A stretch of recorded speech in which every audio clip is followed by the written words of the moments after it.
Ok, bonjour. Bonjour. Un petit peu plus à gauche. Voilà. Est-ce que vous pouvez me rappeler votre nom, s'il vous plaît? Jérôme Lecarnec. Ok, vous avez quel âge? J'ai 27 ans. Ensuite, je veux savoir, quelles sont vos motivations pour présenter 101%? Bon, écoutez, je suis tombé sur votre émission, là, sur votre chaîne. C'est surtout mes deux colocs qui regardent.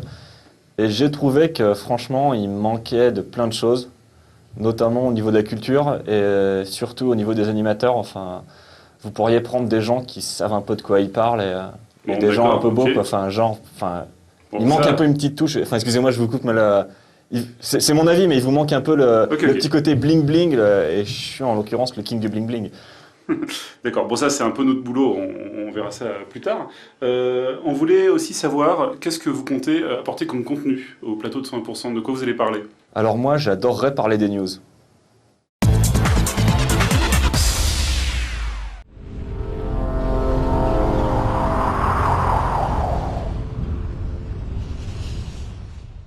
Contre toute attente, Blizzard vient d'annoncer son retour sur console avec Cœur du Magma, un jeu basé sur le donjon de raid pour 40 personnes de World of Warcraft. Première révélation, les graphismes et le son bénéficieront d'un travail colossal pour exploiter au mieux les capacités des machines modernes. Le joueur devra parcourir de vastes donjons et affronter 6 énormes boss dont Lucifron et Ragnaros. Pour couronner le tout, le géant américain promet la mise en vente d'une édition collector incluant des feuilles teintées en cellophane à appliquer sur l'écran de télévision afin d'augmenter la variété des couleurs.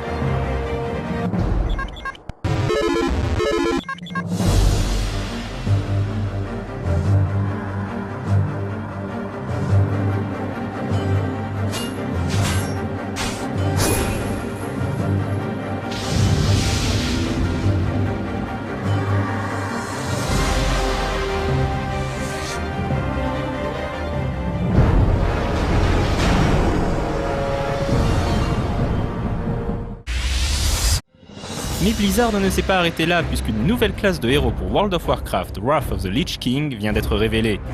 Il s'agira du barde qui aura pour arme une hache-guitare. Lors de ses attaques, un système à la Guitar Hero apparaîtra avec une barre de fret demandant au joueur une précision sans faille pour déclencher les coups.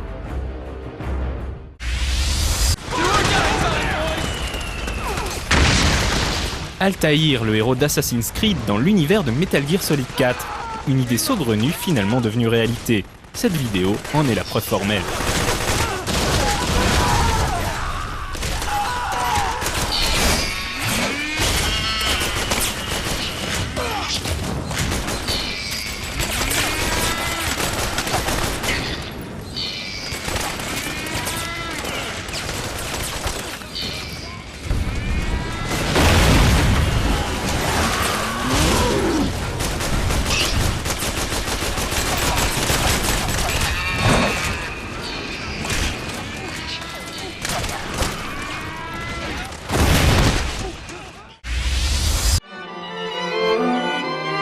Trêve de plaisanterie. Deux jeux très particuliers arriveront en mai sur le PlayStation Network. Le premier, Echochrome, conduira le joueur à prendre le contrôle d'un personnage filiforme afin de le guider dans des tableaux truffés de pièges.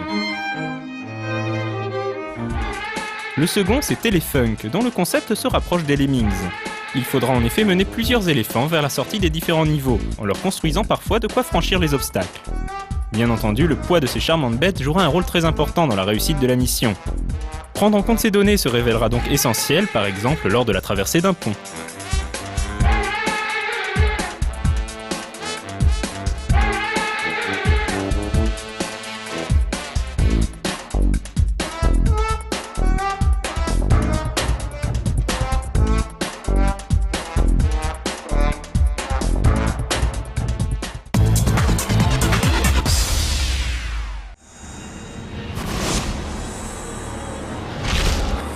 Déjà adapté plusieurs fois en jeu vidéo, Hulk revient sur toutes les plateformes du marché, excepté la PSP, à l'occasion du prochain long métrage tiré de ses aventures qui sortira au cinéma en juillet prochain.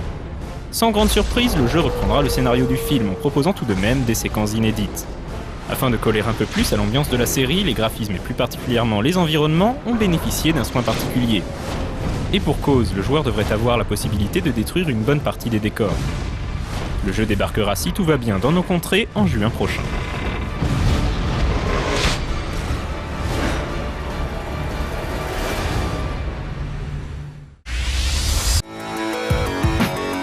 À la base, N+, est un simple jeu de plateforme en flash dans lequel un petit ninja bondit dans tous les sens pour attraper des cubes jaunes. Adapté une première fois sur le Xbox Live Arcade, N+, le sera de nouveau sur PSP et DS le 22 avril aux États-Unis.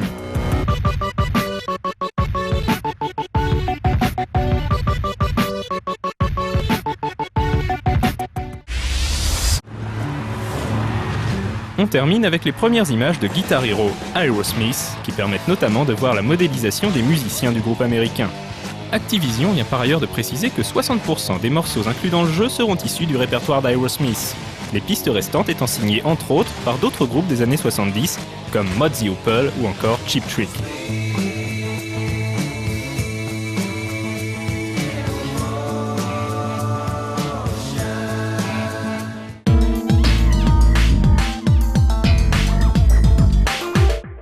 Donc voilà, sur les marques grises, s'il vous plaît. Hop, un peu par là. Voilà, non, un peu plus. Voilà, bien, encore. Voilà, bougez plus. Ok, est-ce que vous pouvez me rappeler votre nom, prénom, s'il vous plaît? Régis Robert. Régis Robert, comment? Régis Robert. Donc Robert, c'est le nom de famille? Hein? Régis comment? Comment? Ah, comment ça va? Ça va, ça va. Et toi, ça va? Tu vas bien? T'es content? T'es content? Moi, je suis content. Bon. Je suis là. Il y a la caméra qui tourne, tout ça, c'est bien, je suis content. Ok, ok. S'il vous plaît. Oui. Donc, on aurait besoin de savoir pourquoi excusez-moi, Ah, j'ai l'impression que t'es de ma famille. vos motivations pour présenter 101%, s'il vous plaît. Je sais pas, moi, ce que je veux faire, c'est que je voudrais faire de la télé, parce qu'à la télé, on peut se faire des femmes. Et qu'est-ce que vous allez apporter comme contenu au plateau? De quoi vous allez parler? Moi, ce que j'aime, c'est Hugo Délire. Alors, ce que je voudrais parler des jeux vidéo et faire des tests uniquement sur tous les jeux Hugo Délire. Et d'ailleurs, j'ai fait un test, ça s'appelle Hugo Délire, et c'est le test. On a vu ça sur nos lives, jamais quoi. Ah bon?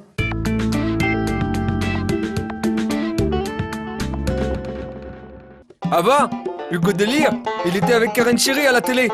Et il fallait jouer avec son téléphone. Et c'était pas facile. Et puis, si tu pouvais pas appuyer sur étoile, eh ben, tu pouvais pas jouer. Mais maintenant, c'est bien, tout le monde y peut jouer. Sauf que Karen Chery, elle est plus là. Et que Hugo Délire, maintenant, il a un travail. C'est ça qui est bien avec Hugo Délire, c'est qu'il grandit avec nous. Quand j'étais gamin, il combattait des crabes jaunes sur la plage. Et maintenant, il a un travail. Alors il combat des crabes jaunes. Mais c'est son travail.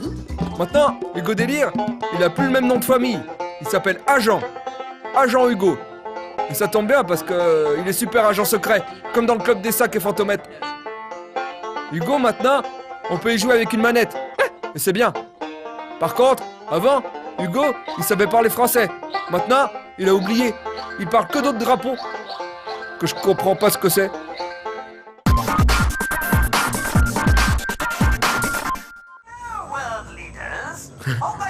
Je veux pas dire des secrets, mais dans l'histoire d'Agent Hugo, il y a un fou qui vit avec des singes et qui dit qu'il va hypnotiser la Terre avec un satellite à hypnotiser la Terre.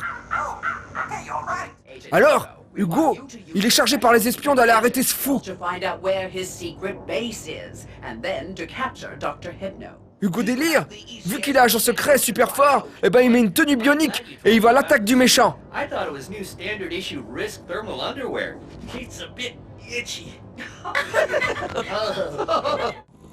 Pour pouvoir gagner la victoire, il faut que Hugo il mange tous les citrons qu'il trouve dans la forêt. Et que des fois même, grâce à ses super pouvoirs, il pourra voler dans les airs ou rouler dans des boules. Et ça fait vomir.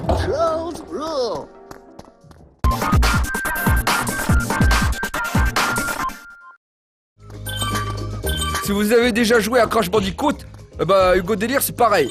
Tu avances de dos et tu dois éviter des animaux et des caisses en mangeant des citrons. Il faut sauter au bon moment pour pas tomber dans les trous ou dans l'eau.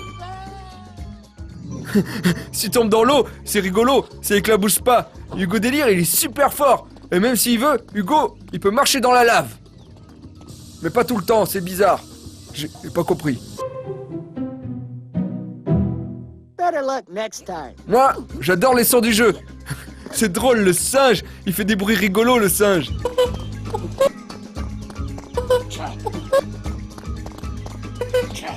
J'ai envie de retrouver le monsieur qui a bruité le jeu et lui faire une bise sur sa kick.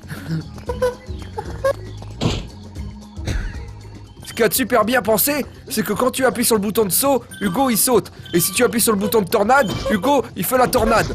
Mais ce qu'il y a de vraiment bien, c'est que la manette, elle répond pas bien et la caméra elle frétille.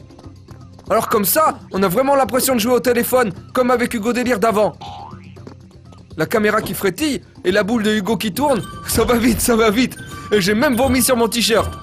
Heureusement que j'en ai 5, comme mes doigts. Mais Agent Hugo, c'est pas juste un jeu de plateforme, il y a aussi des énigmes. Là, par exemple, faut trouver un moyen d'ouvrir la porte en bois. Et ben faut trouver la trappe de parterre qui sert de clé. Mais des fois, elle est bien cachée la trappe qui sert de clé de parterre. Et après, quand tu la trouves, tu passes dessus et pouf, la porte elle s'ouvre. Et pour te récompenser, à chaque fois, il y a une belle scène cinématique. Comme ça. Alors t'es content?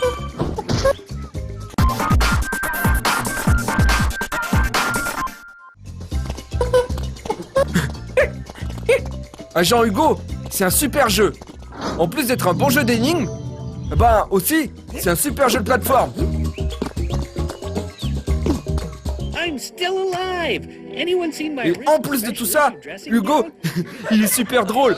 Tout le temps, au début d'émission, on lui donne des ordres avec des objets rigolos. Là, c'est une noix de coco qui lui dit quoi faire, mais la noix de coco, elle va exploser, comme dans l'inspecteur Gadget.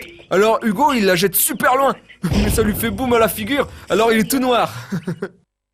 Et là, Hugo, il jette la tête de statue téléphone, et il y avait un monsieur à grimace qui faisait caca dans les plantes. Hugo Délire, il est trop délire. Ah, je dois aller aux toilettes. Ok, mettez-vous bien centré dans l'image, voilà, un peu plus vers la droite, enfin droite caméra, voilà, approchez-vous un peu. Ok, est-ce que vous pouvez nous rappeler votre nom et prénom, s'il vous plaît? Salut, je m'appelle Darkangel64. Attendez. Moi, j'ai Benjamin Nerdowski. Non, mais en fait, je préférerais qu'on m'appelle Darkangel64. Ou Dark, si vous voulez, Dark, c'est bien aussi. Ok, bon, on peut voir ça ouais, dans un deuxième temps. Ensuite, est-ce que vous pouvez me présenter vos motivations pour présenter l'émission, justement, 101%? Parce que moi, j'adore No Life, je suis tout le temps sur le forum. Dès qu'il y a des commentaires à faire, c'est moi qui fais les coms. Je suis toujours le premier à dire proms. Alors, je pense que je suis vachement apte à faire ce genre de truc, quoi. Ok. Si vous êtes sélectionné, si vous êtes retenu pour présenter l'émission, qu'est-ce que vous apporteriez comme contenu? C'est-à-dire de quoi vous allez parler en fait dans l'émission? Moi j'aime bien 1 minute pour parler d'eux, c'est une émission, elle est super lol, il y a 2 cons, ils sont toujours là et tout. Il y en avait un, une fois, il parlait des jeux vidéo et j'avais vachement bien aimé. Les autres fois, il parlait pas de jeux vidéo, alors j'aime pas. Aujourd'hui, dans 1 minute pour parler d'eux, on va parler de ça fait répétition, mais j'adore, on va parler de on s'appelle pareil. Et pour cela, je reçois Caroline, bonjour. Bonjour. Et vous êtes diplômée par l'Institut du Canada en langage des signes. Non, pas du tout. Je m'appelle juste Caroline comme vous. En fait, non, en fait, il y a une erreur, moi je m'appelle pas Caroline. Si, vous vous appelez Caroline. Tout le monde vous appelle Caroline. Caroline? Ouais. Voilà, c'est ce que je disais. Ah oui, ouais, moi, en fait, j'ai l'habitude qu'on m'appelle Caroline, mais... Vous avez l'habitude qu'on vous appelle par un prénom qui n'est pas le vôtre. Est-ce que vous seriez, par hasard, prostituée? Ah non, non. Je suis juste comédienne, en fait. En fait, je suis Caroline dans Nerds. Alors, pour de vrai, vous habitez pas avec Poulpe? Non. Et vous l'embrassez pas pour de vrai? Non. Est-ce que moi, ses cheveux, ils sont doux, pour de vrai? Ah ouais. Ouais. Oh, et Jérôme, vous couchez avec Jérôme? Non. Et en fait, Jérôme, c'est pas son vrai nom, en fait. Il s'appelle Didier, en vrai. Non, il s'appelle Jérôme. Je veux dire, tout le monde l'appelle Jérôme partout. Non. Et en fait, toi, tu t'appelles comment? Ah, moi, je m'appelle Caroline. Non, mais enfin, dans la vraie vie. Oui, moi, c'est Caroline. C'est vrai? C'est vrai ou pas? Alors, je m'appelle Caroline, mais comme je suis d'origine espagnole et que les J se prononcent R, en France, on pourrait m'appeler Cajoline. Ouais, ça me rappelle les cheveux de poulpe. Pardon, mais vous êtes qui? Ah, mais moi, je suis Maëlys. Non, attends, ça va, c'était bien, non?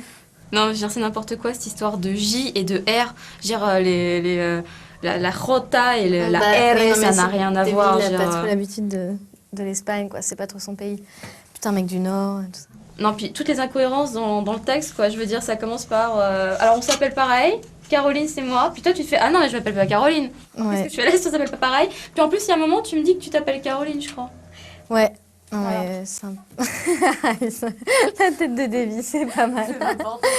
Je vois le bras qui commence à rentrer. Il y en a un qui va mourir, hein, je crois, allez. Tête, en plus. Il y en a un rentre qui dans le meurt. champ carrément, hein, rentre dans le champ. C'est très chaud. Il est mort. Ah, on a chaud. Il est Ouais, mort. vous l'avez arrêté en fait. Non? On a chaud, juste. Moi, j'aime. Non, moi, ça va en Ouais. fait. Il veut arrêter. Hein. Oh, il a parlé. Bonjour. Alors, est-ce que vous pouvez me donner votre nom et prénom, s'il vous plaît? Alors, Caroline. Et nom de famille? Ah non, non, ça c'est pour les intimes, hein. Tu crois pas, toi? T'es en train de me draguer, peut-être? Alors, est-ce que vous pouvez nous dire vos motivations pour présenter l'émission 101%, s'il vous plaît? Alors en fait, j'en ai un peu marre des études et du coup, j'aimerais beaucoup devenir comédienne. Ou présentatrice? Ouais, c'est un peu pareil en fait, présentatrice ou comédienne. Mhm. Alors, après, au niveau du contenu, qu'est-ce que vous voulez apporter dans les plateaux de 101%? De quoi allez-vous parler? En fait, moi j'aimerais beaucoup parler des dessins animés. Les dessins animés japonais. Les mangas, non ce qu'il m'a dit, Dark. Les animés. Les animés. Je voudrais parler des animés, parce que c'est comme des films, sauf que c'est dessiné, j'adore ça. Et vous aimez quoi comme animé? J'adore tous les animés en fait. J'adore surtout celui-là, celui qui fait comme ça.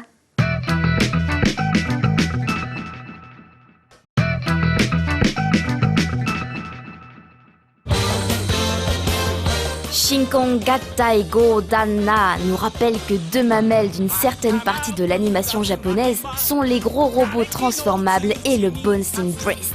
Amateurs de gros lolos, vous allez avoir droit à une séance d'anatomie et de dynamique des masses flasques. Go est un pilote de robot traumatisé par la mort présumée de sa précédente compagne. Le jour de son mariage avec Anna, qui lui a redonné le goût de vivre, il se voit contraint de remonter à bord du Danna pour affronter des gros monstres. Sa femme vient lui prêter main forte à bord de l'Oxar. Les deux robots fusionnent alors pour devenir l'invincible Go Danna. Go Danna est une série comique d'action. Le scénario est balargué en quelques secondes pour laisser place aux robots et au concours de fanservice. Celui-ci s'affiche d'une manière scandaleusement décomplexée, d'une manière si exagérée que c'en est hilarant. Le raffinement est sacrifié sur l'autel du tissu adipeux. Les noms des robots donnent le ton de la série. Danna est par jeu de mots le robot mari et Oxar le robot épouse. Il suffit d'imaginer ce que donnerait une série Sentai sur le thème du mariage pour toucher à peu près à l'essence de ce titre. D'ailleurs, la référence au Sentai n'est pas innocente. Les musiques sont composées par Watanabe Chumei, changeant parfois son prénom en Michiaki, responsable des musiques mythiques du shérif de l'espace, Ixor en français, et de nombreuses autres séries de cette veine. Le compositeur est très doué, mais ne sait absolument pas se renouveler. On aura parfois l'impression d'entendre les musiques de Ixor à la note près. Cerise sur le gâteau, le générique de début est interprété par Kushida Akira et le générique de fin par le duo Mizuki Ichiro et Horie Mitsuko. Go Danna est rythmé, bien foutu techniquement et il s'en dégage une aura de sympathie assez immédiate pour qui a un jour aimé les gros robots. Ceux qui ont du mal avec les avatars de méca cornus et consorts passeront leur chemin. Ce qui ne sera pas une perte irrémédiable non plus, il faut bien l'avouer. Malgré toute la sympathie que l'on peut avoir pour ce titre, son fan service potache et sa légèreté en font un titre agréable à regarder mais qui peut s'oublier aussitôt après.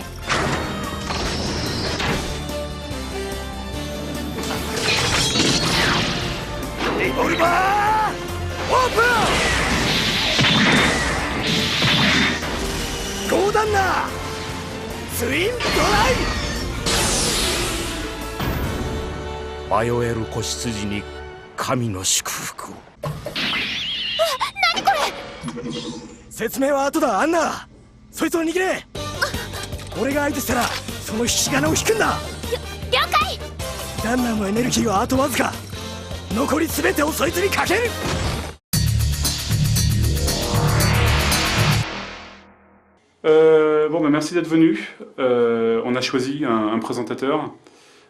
C'était assez difficile. On voulait juste vérifier un truc d'abord. Le petit devant, là, est-ce que tu peux remettre la mâchoire droite? Moi Ouais, Mâchoire. là, comme ça, clac. Voilà, normal, ouais. Est-ce que tu peux dire un mot juste pour voir? Oui, bonjour. C'est Ok. 100%. Ok, donc bah, ce sera toi. On te demande juste un truc, tu mets d'autres t-shirts, quoi. Ah, faudra en acheter alors, parce que j'en Ouais, ai que 5 comme ça. il n'y a pas de budget. Tu te débrouilles. Bah, je vous ai Merci à indiqué. tous.